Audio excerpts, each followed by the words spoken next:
Channel crazy Aussie വ്ളോഗ്സിലേക്ക് എല്ലാവർക്കും വീണ്ടും സ്വാഗതം. ഇപ്പോൾ നമ്മളുടെ വൈറലായ ഒരു വാർത്തയെന്ന് വെച്ചാൽ നമ്മൾ ബോച്ചയെ പൊക്കിയിരിക്കുകയാണ്, ബോച്ചയും പോച്ചയൊക്കെ പൊക്കിയിരിക്കുകയാണ്.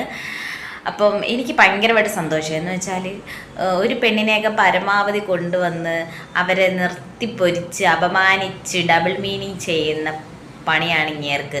അപ്പോൾ എപ്പോഴും ഞാൻ വിചാരിക്കുമായിരുന്നു ഈ പുള്ളിക്കാരന് എന്തെങ്കിലും ഒരു പണി കിട്ടുമോ എന്ന് വിചാരിച്ച് നോക്കിയിരിക്കുകയാണ്. ചാരിറ്റിയും കാര്യങ്ങളും അതും ഇതുമൊക്കെ ചെയ്യുന്ന ആളാണ്. അതിൻ്റെ മറവിൽ വേറെ വല്ലതൊക്കെ ചെയ്യുന്നു എന്നുണ്ടോ എന്നൊന്നും നമുക്കറിയത്തില്ല. എന്ന് വെച്ചാൽ ഇപ്പോൾ ഏതോ ഒരു ചായപ്പൊടിയുടെ തേയിലപ്പൊടിയുടെ ഒക്കെ കേസൊക്കെ ഇങ്ങനെ വന്ന് കിടക്കുമല്ലായിരുന്നോ.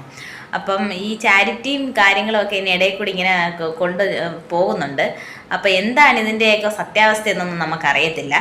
അപ്പോൾ എന്തായാലും ഹണി റോസിന് എൻ്റെ ഒരു ബിഗ് സല്യൂട്ട്. എന്ന് വെച്ചാൽ പുള്ളിക്കാരി സഹിച്ച് പരമാവധി ഒരുപാട് സഹിച്ചതിന് ശേഷമാണ് പുള്ളിക്കാരി ഈ ഒരു കേസ് ഫയൽ ചെയ്തത്. അപ്പം ഞാൻ ആദ്യം ആഗ്രഹിച്ചത്, ആദ്യം പുള്ളിക്കാരൻ്റെ പേര് പുറത്തു വിട്ടിട്ടില്ലായിരുന്നല്ലോ. അപ്പം ഞാൻ ആദ്യം എൻ്റെ മൈൻഡിൽ വന്നത് എനിക്ക് പുള്ളിക്കാരൻ്റെ ആ ഒരു മുഖവും ആ ഒരു പറഞ്ഞ ആ ഒരു കമൻട്രികളൊക്കെയാണ് എൻ്റെ മൈൻഡിൽ ഇങ്ങനെ വന്നത്. അപ്പോൾ എനിക്ക് വളരെ സന്തോഷമായി പുള്ളിക്കാരൻ അറസ്റ്റിലായെന്ന് പറഞ്ഞപ്പം. അപ്പോൾ ഇനി ഒരു പെണ്ണിനെയും ഇങ്ങനെ വിളിച്ച് വരുത്തി അപമാനിക്കരുത്. പിന്നെ ഒരു ഇൻ്റർവ്യൂവിൽ പോയി ഒരു ആങ്കറിൻ്റെ അടുത്ത് ഡബിൾ മീനിങ് പറഞ്ഞ് അവരെ, പുള്ളിക്കാരൻ്റെ കയ്യിൽ ഭയങ്കര ക്യാഷോ കാര്യങ്ങളോ ഒക്കെ പൂത്ത പണമൊക്കെ ഉണ്ടായിരിക്കാം. പക്ഷെ അത് പുള്ളിക്കാരൻ ഈ അറസ്റ്റ് ചെയ്തുകൊണ്ട് പോകുന്ന ആ വീഡിയോയ്ക്കകത്ത് ടാറ്റയും കാണിച്ചുകൊണ്ടാണല്ലോ പറഞ്ഞത്. പുള്ളിക്ക് അതൊക്കെ പോലെ ഇറങ്ങി വരാമെന്നുള്ള മൈൻഡിലായിരിക്കാം പോകുന്നത്. പക്ഷെ ഒരു ദിവസമെങ്കിലും അങ്ങേര് ജയിലിൽ കിടക്കണമെന്ന് ആഗ്രഹമുണ്ട് എനിക്ക്.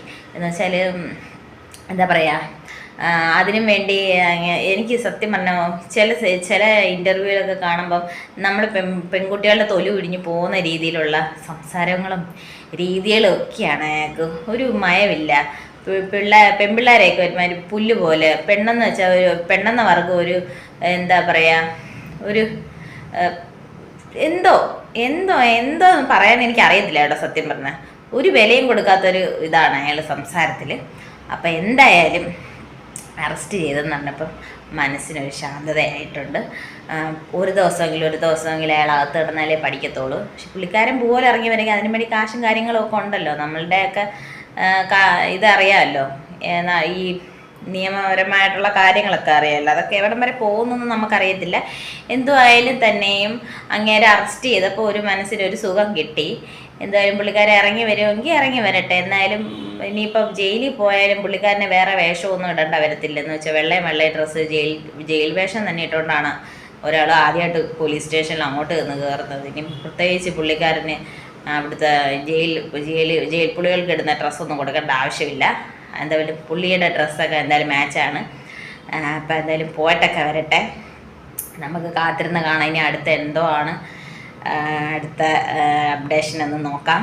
എന്തായാലും അതുവരെ നമുക്ക് ബൈ.